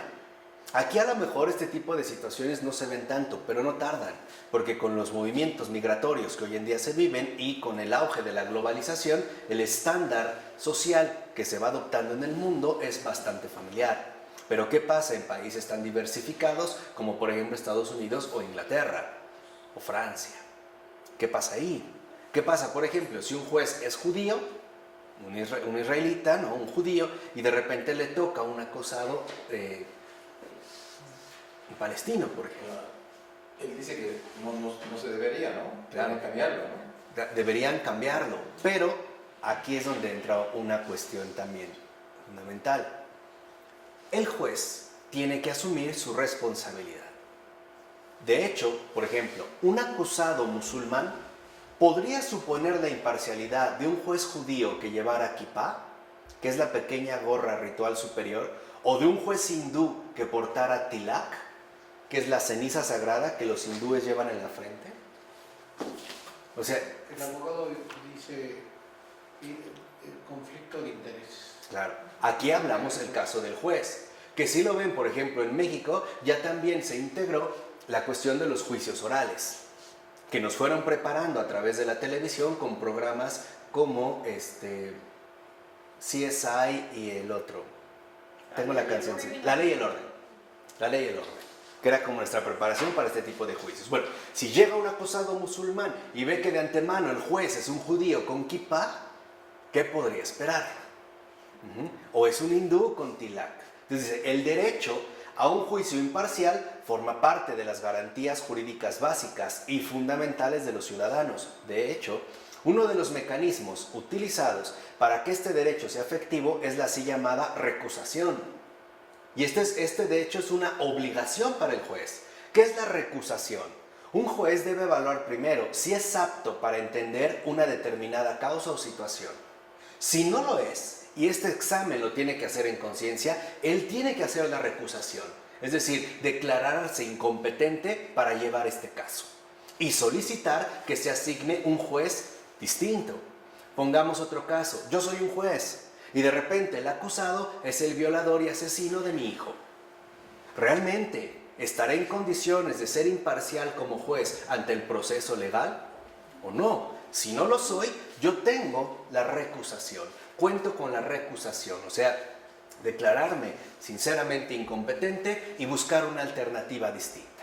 Ahora, es lo que decíamos, si este juez tiene dudas al respecto, es decir, en cuanto a su capacidad para conducir un proceso de forma en verdad imparcial, tiene el deber, incluso la obligación jurídica de recusarse. Pues, ¿qué pasaría también si el juez fuera, por ejemplo, familiar directo de la víctima o bien del acusado? No solamente en el caso de que el juez fuera familiar de la víctima, también del acusado. A lo mejor no sería imparcial y buscaría favorecer algo en particular que sería jurídicamente ilegal. En un caso así, si el juez no asume la recusación, infringe el derecho del acusado a un juicio imparcial y por ende viola el código deontológico profesional que sustenta y avala el ejercicio mismo moral de su respectiva función estatal. A veces ocurre lo mismo en el caso de los profesores. Hay veces en que una situación profesor-alumno se individualiza. Y es lo que decimos que la agarró contra mí, la trae contra mí, ¿no? Ya la trae conmigo. Pero ¿qué pasa si es el único profesor que aplica el extraordinario de esa materia? De antemano ya vamos suponiendo que en efecto no vamos a pasar. Lo que habría que hacer es algo similar. El profesor debería de reconocer, más allá de su autoridad docente, si en verdad es o no competente para evaluar a este alumno imparcialmente, o sea, en base a las realidades del examen. Si no, solicitar que alguien más le califique. Y también el alumno debería solicitar el cambio de profesor en la aplicación de ese examen, al menos para él. No estoy diciendo que lo deberían de cambiar para todo el grupo, pero al menos a él probablemente se lo puedes aplicar algún otro profesor, algún otro docente que tenga la capacidad en este sentido para hacerlo. Ahora bien, la verdadera imparcialidad, como señala por ejemplo un decreto del Tribunal Supremo de Canadá, no exige que el juez no tenga simpatías ni opiniones, eso no exige. Lo que sí exige es que sea libre de albergar y de utilizar distintos puntos de vista, manteniendo ante todo una mentalidad abierta. O sea, no es que el juez anule sus simpatías o que carezca de opiniones, no, es simple y sencillamente que posea la capacidad de una mentalidad abierta para poder enfrentar la realidad de las situaciones que le corresponden. Entonces, la parcialidad o imparcialidad del juez se encarna en su actitud respecto a las partes y a los retos de la causa que afronta, y supuestamente entiende con mente abierta y no precisamente en sus características personales. Esto sería la profesionalidad. Quisiera aquí mencionar, por ejemplo, un caso que también hay que destacar de un filósofo judío contemporáneo bastante serio llamado Emmanuel Levinas. Él como judío, por ejemplo, le tocó estar en un campo de concentración en Alemania cuando llegaron los alemanes a Rusia. Él era de origen lituano. Y después él se encontró con Heidegger. Y él vio, digamos, la afiliación nazi de Heidegger. En un primer momento lo admiraba mucho, pero nunca entendió el porqué de esta afiliación y el hecho de que tampoco se retractara. Y Emmanuel Levinas, como profesor de la Sorbona, profesor destacado, de repente lo llaman para ser, digamos, parte del consejo dictaminador de un examen de posgrado, de un doctorado. Y la tesis es sobre Heidegger. Vean, o sea, la tesis es sobre Heidegger. Entonces, Levinas durante el examen fue muy profesional. Apeló a los puntos concretos del trabajo realizado, ¿no? Tomando en serio, digamos, la investigación filosófica, aunque era sobre Heidegger. Al terminar, el alumno va a felicitar a Levinas, o agradecerle más bien su apoyo, le da la mano y Levinas ya no lo saluda. Y le dice, mira, lo que tú pusiste en tu trabajo tal vez filosóficamente suene bien, pero en la vida real fue otra cosa. Yo estuve en un campo y yo sé en realidad todo lo que tú afirmas de manera ligera, todo lo que trae consigo. Se dio la vuelta y se fue. Vemos aquí la diferencia, o sea, en un punto mantiene la profesionalidad. Él no es, digamos, afecto a Heidegger, pero se comporta profesionalmente. Aunque después, ahora sí, en términos más directos, exprese, ¿no?, sus diferencias. En el caso de los policías también hay ciertas dificultades. Por ejemplo, la prohibición de portar símbolos religiosos estaría ciertamente justificada si la seguridad, tanto de los policías como la de los demás ciudadanos, corre peligro. Si yo sé, por ejemplo, ahorita en Siria, y soy policía que lleva una cruz, y eso me pone en peligro, o a los ciudadanos portarlo, entonces veríamos la posibilidad de anular los símbolos religiosos visibles. Esto significa, por otra parte, que habría que demostrar que en determinados contextos, como en Palestina e Israel, por mencionar un caso, la prohibición de símbolos religiosos es una necesidad fundamental para el cabal cumplimiento de los deberes del policía. Y no haya, en este caso, ilegalidades. Entonces, otro de los aspectos centrales para nuestras sociedades diversificadas es el apelar a determinados contextos sumamente concretos. ¿Bajo qué condiciones y circunstancias se está presentando este caso? Esto es también a lo que nos obliga la diversidad y no seguir moviéndonos en esquemas generales que muchas veces son incompetentes para los casos particulares. Entonces, pero también es bastante probable, por ejemplo, que la policía pueda ganarse más fácilmente la confianza de una población diversificada si de igual manera esta sociedad ha logrado asimilar la diversificación y por tanto ha logrado asimismo fomentar un carácter inclusivo. Entonces aquí está el tercer rasgo. Primero dijimos, aprendizaje de la convivencia. Este aprendizaje de la convivencia involucra asimilar la diversificación, que es el segundo momento. Una vez asimilada la diversificación, promover un carácter inclusivo. Estos son los criterios que en efecto hoy en día se requieren en nuestra sociedad. Los vuelvo a repetir, que habíamos hablado hace un momento de los criterios. Primero, dijimos un aprendizaje de la convivencia. Primer criterio. Segundo criterio, asimilar la diversificación actual. Y tercero, promover un carácter inclusivo y no un carácter exclusivo. Acuérdense lo que habíamos comentado en el caso del Papa Francisco de tener olor a oveja. Este sería justamente el carácter inclusivo. Ahora, el fenómeno de la inmigración, que va en aumento a nivel mundial, parece exigir cada vez más una asimilación social de este tipo. O sea, si cada vez, ¿no?, este fenómeno de la inmigración es mucho más masivo y mucho más frecuente, tenemos que aprender de manera profunda esta diversificación que vamos recibiendo y promover entonces un carácter inclusivo, es decir, respetuoso y en verdad tolerante. Esta sería la necesidad de acomodamiento.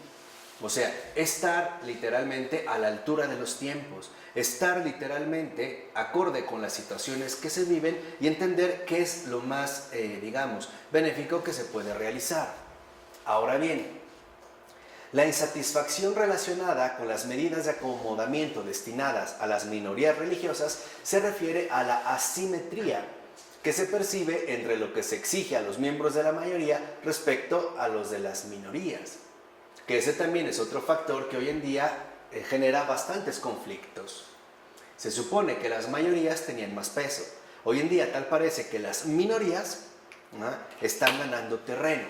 Muchos, por ejemplo, no entienden por qué este acomodamiento debe concederse a individuos que pertenecen a grupos religiosos minoritarios, para que puedan practicar su religión en el espacio público, mientras que la mayoría, es decir, todos los demás, debe aceptar, en nombre de la laicidad, que algunos de sus símbolos y rituales religiosos se releguen al ámbito privado.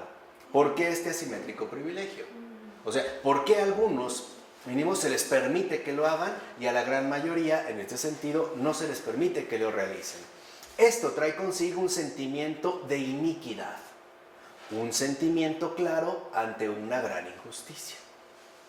¿Por qué hay símbolos de grupos minoritarios que sí son aceptados, mientras que, al parecer, símbolos de grupos mayoritarios o incluso, en ese sentido, religiosos, no son permitidos? Por ejemplo, ¿por qué los acomodamientos permiten a ciertos individuos practicar su religión minoritaria y no a la mayoría? ¿Por qué sí puede haber, por ejemplo, un grupo de Hare Krishnas en una escuela y no puede haber una capilla de adoración? O ya no digamos de adoración, de oración. ¿Qué justifica esta predilección de acomodamiento que al parecer va en contra de los mismos principios democráticos de igualdad? Ahora, si las minorías no afectan la neutralidad del Estado, ya que su acomodamiento se dirige tan solo a los individuos, ¿por qué la mayoría no es tratada de la misma manera? ¿O acaso la mayoría no está conformada a su vez por individuos? Hoy en día tal parece que son las minorías las que están acaparando en este sentido la atención del Estado. Si unos pocos protestan, tal parece que a estos pocos se les da toda la atención posible y con ello descuidando o dejando en un segundo plano el papel que juegan en este sentido las propias mayorías. Porque no pesan mucho, como dijiste tú, no afectan tanto. Claro, dice, bueno, no afectan, le damos aquí, pero al dirigir la atención hacia acá, se perjudica a los de acá, o sea, finalmente a las mayorías. Ahora, todavía más, ¿realmente exige la laicidad un sacrificio semejante del patrimonio histórico-religioso de las sociedades?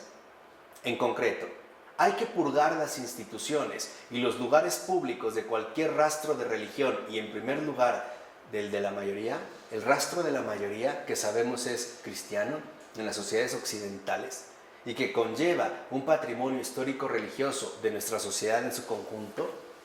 Dice, ¿no equivaldría esto a hacer tabla rasa del pasado, a cortar los vínculos esenciales entre pasado y presente? Ese es un punto también delicado. ¿Por qué? Porque el Estado moderno lo que quiere es cortar el vínculo entre pasado y presente y hacernos creer que todo ha surgido a partir de él mismo, a partir de lo que podemos llamar modernidad, progreso, etcétera, etcétera, etcétera. Y que antes de él, como no está el Estado moderno y la sociedad funcionaba, y de hecho funcionaba bastante bien, que no pensemos que hay posibilidades de integración social fuera de las que el Estado moderno nos está imponiendo cada vez más. Incluso, dice Taylor, esto perjudica la continuidad histórico-patrimonial de la misma sociedad. ¿Cuántos conventos verdaderamente histórico-patrimoniales no han sido destruidos en base a la cuestión del avance del Estado moderno? Entonces, un concepto adecuado de laicidad debe intentar distinguir lo que constituye una forma de establecimiento de la religión de aquello que atañe al patrimonio histórico de la sociedad humana. O sea, hay otra dimensión que también hay que conservar. Claro, el hecho de que un edificio, por ejemplo, sea patrimonio histórico de la sociedad humana, no significa que con eso se está buscando un establecimiento o restablecimiento de la propia religión. Dicho de otra manera, existen prácticas y símbolos que tienen un valor patrimonial más que una función de regulación. Por ejemplo, el uso de la Biblia para prestar juramento en un tribunal estadounidense, que lo siguen haciendo. Les ponen una Biblia, pero no es, meramente algo religioso, es una función de regulación, un valor patrimonial. O bien, la cruz del Monte Royal de Montreal no significa que esta ciudad se identifique con el catolicismo y tampoco se impone a los no católicos un comportamiento contrario a su conciencia, ya que en todo caso es un símbolo que recuerda un episodio histórico. Aquí vemos cómo en efecto, cuando se busca erradicar del espacio público el ámbito de la religión, se atenta contra el patrimonio histórico de la sociedad. Así pues, un símbolo religioso puede ser por tanto compatible con la laicidad cuando se trata de un recordatorio del pasado y no precisamente de un signo de identificación religiosa por parte de una institución pública. Los ciudadanos de origen inmigrante, por ejemplo, raramente reclaman la retirada del patrimonio histórico de la sociedad que les acoge. Pues no, lo reconocen como parte de un patrimonio, es un legado, ¿no? De hecho, es más probable que reivindiquen en determinadas situaciones una pluralización de los símbolos religiosos en el espacio público. O sea, no van a querer que se quite los que hay, sino que se incluya los que a lo mejor ellos tienen, ¿no? O ellos comparten. Dicho todo lo anterior, podemos afirmar que seguirá habiendo casos en los que el Estado no puede mostrarse completamente neutral. Por ejemplo, toda sociedad necesita un calendario común que permita a los ciudadanos y a las instituciones coordinar sus respectivas acciones. Y estos calendarios suelen tener un origen religioso, a menos que queramos un calendario como lo quería el positivista Augusto Comte, donde en lugar de hacer señalamientos a santos, se hicieran las grandes eminencias o mentes racionales científicas, ¿no? El día de Darwin, o cosas así por el estilo. Esto explica, por ejemplo, que las tiendas tuvieran que cerrar los domingos durante muchos años y que la mayoría de las festividades coincidan de hecho con fiestas religiosas cristianas. No es casual, lo habíamos visto la ocasión anterior. ¿Cómo fabricar entonces un calendario deshistorizado? ¿En qué nos vamos a basar para formar algo así? En todo caso, lo que habría que hacer es que los miembros de otras religiones pudieran descansar los días de sus fiestas religiosas más importantes, tal y como lo hacen los cristianos. Por ejemplo, que si de repente es, no sé, Yom Kippur, para la sociedad judía, tomen este descanso. O, digamos, las festividades más importantes de estas cuestiones religiosas, históricas, no de cualquier secta. No de que inventé mi secta, entonces hoy voy a celebrar el nacimiento del Cururú Carará. Pues no, estamos hablando de este patrimonio histórico que forma parte de shalala, no, o sea, estamos hablando de un patrimonio histórico de la humanidad, en ese sentido, ¿no? Dice, este tipo de medidas permitiría mantener la continuidad histórica y al mismo tiempo corregir las discriminaciones indirectas que a menudo se presentan en todas las actuales sociedades diversificadas. Algunos, ¿no?, son reconocidos, algunos no son reconocidos. Entonces, podemos ver que no hay un modelo puro de laicidad que se ajuste a las demandas reales de una sociedad cada vez más pluralista y diversificada. Y este también es un rasgo central que no podemos ya pasar por alto.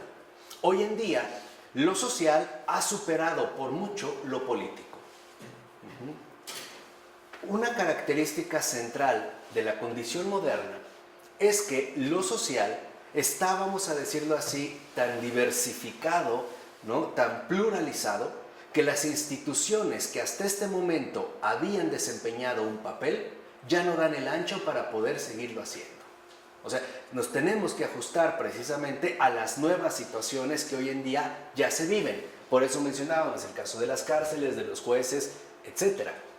De hecho, el contexto mismo de una cierta sociedad exige que la adecuación de la diversidad religiosa que se requiere sea por demás diferente de otro tipo de contextos.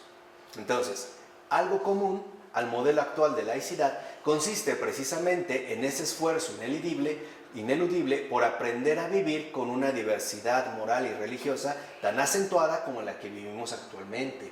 Ese es el desafío. Aprender a vivir con una diversidad moral y religiosa tan acentuada como la que vivimos actualmente. Esto involucraría la aplicación concreta de los criterios que hemos mencionado, ¿no? Vemos que el modelo liberal pluralista reconoce pues una laicidad abierta que reconoce la importancia que tiene para muchas personas la dimensión espiritual de la existencia. Sea la que sea. Religiosa, no religiosa, secular, espiritual, etc., ¿no? Y por tanto, la importancia de proteger la libertad religiosa y de conciencia del individuo sin apelar a ningún tipo de exclusión institucional. Esto trae consigo, de acuerdo con Taylor, un equilibrio satisfactorio, al menos desde un punto de vista comparativo entre los derechos y las libertades individuales y los imperativos de la vida en sociedad. O sea, el hecho de que debamos nosotros aprender o tener este aprendizaje de convivencia involucra que debemos esforzarnos seriamente en la cuestión del reconocimiento. Es decir, debemos nosotros, ¿no?, plantearnos algo como lo siguiente: ¿cómo tratar con auténtica imparcialidad todas estas solicitudes o protestas que de fondo apuntan de manera directa a la cuestión de la justicia social, el respeto auténtico que se debe mantener ante todo ciudadano? Justicia social que, por otra parte, incluye además la libertad religiosa. ¿Y qué es la libertad religiosa? No solo la libre adhesión a creencias religiosas, sino también la libertad de manifestar la afiliación religiosa mediante el culto, los ritos y la difusión de la fe. No hay que olvidar que la libertad religiosa, en efecto, incluye asimismo la libertad de practicar la religión escogida dentro de un ámbito social que, de hecho, se mueve por las vías del multiculturalismo.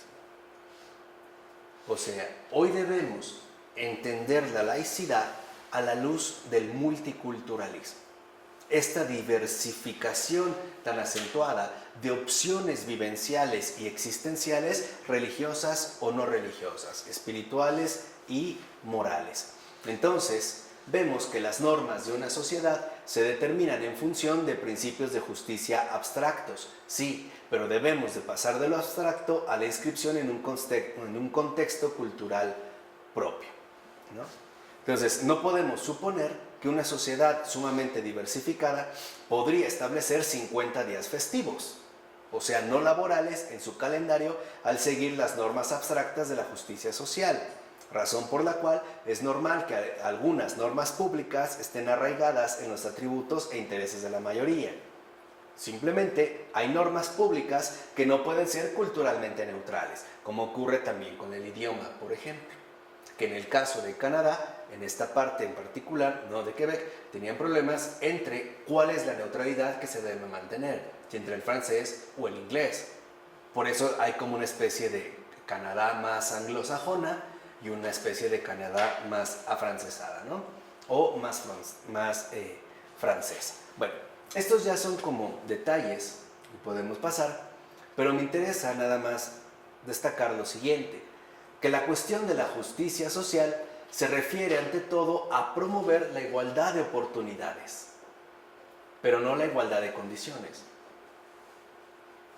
O sea, en principio, factores como la clase social, el sexo, la orientación sexual, las características físicas, la etnia y la religión no deberían disminuir las posibilidades de realización personal. Hoy se nos dice que todos tenemos las mismas oportunidades, sí, pero no tenemos la misma igualdad de condiciones. Hoy cualquier persona, por ejemplo, se puede inscribir en la Ibero. No todos la podemos pagar. Este es el otro engaño del Estado. Dice que fomenta y promueve la misma igualdad de oportunidades, pero no fomenta y promueve la misma igualdad de condiciones. La idea no es solo que, por ejemplo, todos tengamos la posibilidad de acceder a una escuela cara, sino que tengamos el empleo bien remunerado para poder pagarla. Todos. Hoy no. Hoy sí lo ven, incluso hasta los programas sociales hablan de oportunidades, pero nunca te hablan de las condiciones. A la escuela ahí está. Es una oportunidad que todos tienen, sí, pero no todos están en condiciones de poderlo aprovechar. Este también es un factor que deberíamos de tener en cuenta.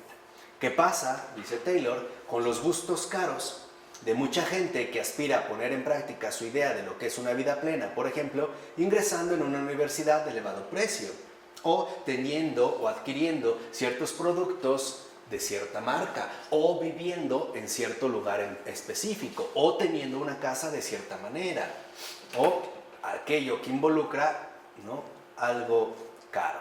Dice, la universidad, por ejemplo, como oportunidad no se le niega, pero el Estado no promueve la adquisición de las condiciones necesarias para aprovechar esta oportunidad.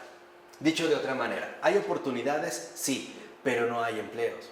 Ni siquiera la formación de estas condiciones necesarias para que estas oportunidades puedan ser aprovechadas por todos. Hoy lo vemos quizá en el ámbito automotriz, al menos en este país. Sabemos que han entrado de unos años para acá un montón de marcas que antes no había. La oportunidad ahí está. Que lo puedas pagar es otra cosa. O sea, hoy se dan las oportunidades, pero no se trabaja en la elaboración de condiciones. Ante la real inaccesibilidad de muchas oportunidades laborales, profesionales, recreativas, etc., el individuo tendrá que revisar, vean, ya sea ajustando o simplemente renunciando sus planes de vida en función de los recursos a su disposición. Y esta es otra situación complicada de nuestra sociedad actual. Hoy la gran mayoría tenemos que ajustar o simplemente renunciar a muchas oportunidades que definitivamente están por completo fuera de nuestro alcance. Pongamos un caso, a lo mejor el cine. Pero el cine, por ejemplo, en general, no podría ser una opción si se trata de un cine VIP. O no todos podríamos ir al VIP. Marta sí, ¿no? Con su marido. De hecho sí, al VIP. No todos podemos ir ahí. Tendríamos que ir a una sala normal. Incluso en casos muchísimo más concretos, ni siquiera se podría ir al cine. Se tendría que comprar una película pirata para al menos poder ver una película en familia. Nos hacen creer en el cine que el problema es la piratería, ¿no es cierto? El problema es el mal sueldo que se paga a un trabajador. Piensen bien cuánto cuesta un salario mínimo y cuánto sería de una ida al cine. ¿Y qué? ¿Porque gana eso entonces va a tener que renunciar a ir al cine? Se tendrá que buscar otro tipo, en ese sentido, de oportunidades. O sea, de buscar o ajustarnos a los recursos a la disposición. De ahí que a lo mejor alguna mujer no puede tener una bolsa Michael Kors, pero sí podrá tener una Michael Kors. Y se dan bien ajustes. O sea, dentro de estas opciones, ¿no? Sé que suena un poco cómico, pero es más serio de lo que se piensa. Porque lo que vemos es que esta situación lleva finalmente otra vez a la limitación forzada de los ciudadanos a los recursos que están a su disposición. Las oportunidades están. Tú puedes ir a una plaza, pero no todos podemos comprar lo que hay en la plaza. Al grado de que a lo mejor la mayoría llega a una plaza, ve algo que le gusta y pregunta ¿cuánto cuesta? ¿Qué precio tiene? Este es siempre como un reajuste continuo. Pocos son los que pueden decir quiero esto, además de cuántos colores. No es lo usual, ¿no? Porque no se generan en ese sentido los medios. Entonces, en gran medida, la justicia social consiste hoy en día en renunciar a las personales y legítimas preferencias de un cierto contexto vital o proyecto de vida. Esto es lo que hoy en día se llama justicia social. Hoy la justicia social no es que todos accedemos a las mismas condiciones, es que tenemos que renunciar a legítimas preferencias personales. ¿Y qué pasa entonces con las creencias religiosas? ¿También debo renunciar a mi condición de creyente? Así como hoy en día se me invita a renunciar a mis legítimas preferencias de un cierto contexto vital o proyecto de vida que como oportunidades el mismo ámbito social me ofrece o la sociedad moderna me ofrece, ¿no? También tengo que renunciar a mi condición de creyente. Esa sería como una cuestión. La no satisfacción de un deseo puede contrariarme, pero no atenta generalmente contra los pilares de los valores y creencias que me definen de forma más fundamental, ya que no me inflige necesariamente un agravio moral. Por ejemplo, servir carne a un paciente cuyo estado exige un menú vegetariano equivale a infligirle un agravio físico. Pero forzar a un vegetariano, y más aún a un vegano, a comer carne equivale a infligirle un agravio moral. Aquí la situación es distinta. O bien, decir que quiero salir los viernes a las 4 p.m. del trabajo para evitar el tráfico no es equivalente a decir quiero salir a las 4 p.m. del trabajo porque tengo que estar en casa antes de la puesta del sol para respetar el sabbat. Se trataría en este sentido, como vemos, de cuestiones distintas. Si hacemos una distinción así, entonces significaría que dejamos de otorgar una mayor protección a las convicciones de conciencia.